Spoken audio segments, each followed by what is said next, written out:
સંજેલીના new Parth Navodaya તાલીમ વર્ગ સંજેલી ખાતે સરદાર પટેલની પુણ્યતિથિ નિમિત્તે સત વંદન કરવામાં આવ્યા. સંજેલી તાલુકામાં આવેલ જય અંબે એજ્યુકેશન ચેરિટેબલ ટ્રસ્ટ સંચાલિત ન્યૂ પાર્થ નવોદય તાલીમ વર્ગ કાર્યરત છે, જેમાં ધોરણ 5માં અભ્યાસ કરતા વિદ્યાર્થીઓને નવોદય વિદ્યાલય પ્રવેશ પરીક્ષાની સંપૂર્ણ તૈયારી કરાવવામાં આવે છે.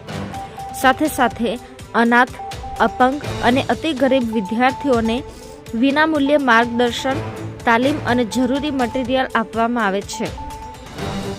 જય અંબે એજ્યુકેશન ચેરિટેબલ ટ્રસ્ટના પ્રમુખ શ્રી અને ન્યૂ પાર્થ નવોદય તાલીમ વર્ગ સંજેલી, મોરા, સુખસર તાલીમ કેન્દ્રોના સંચાલક શ્રી દિલીપકુમાર એચ મકવાણા દ્વારા દેશના પ્રથમ ગૃહમંત્રી સરદાર વલ્લભભાઈ પટેલ પુણ્યતિથિ સત વંદન કર્યા હતા.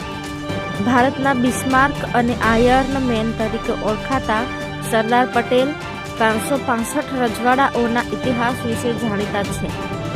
નવા રચાયેલા ભારતમાં રાષ્ટ્રીય એકીકરણ પ્રત્યેની તેમની પ્રતિબદ્ધતાને કારણે તેમણે ભારતના આયર્ન મેનનું બિરુદ મેળવ્યું. 15 ડિસેમ્બર 1950ના રોજ બોમ્બેમાં હૃદય રોગના હુમલાથી તેમનું અવસાન થયું હતું. આમ ન્યૂ પાર્થ નવોદય તાલીમ વર્ગ સંજેલીના સંચાલક શ્રી દ્વારા માહિતી આપી હતી.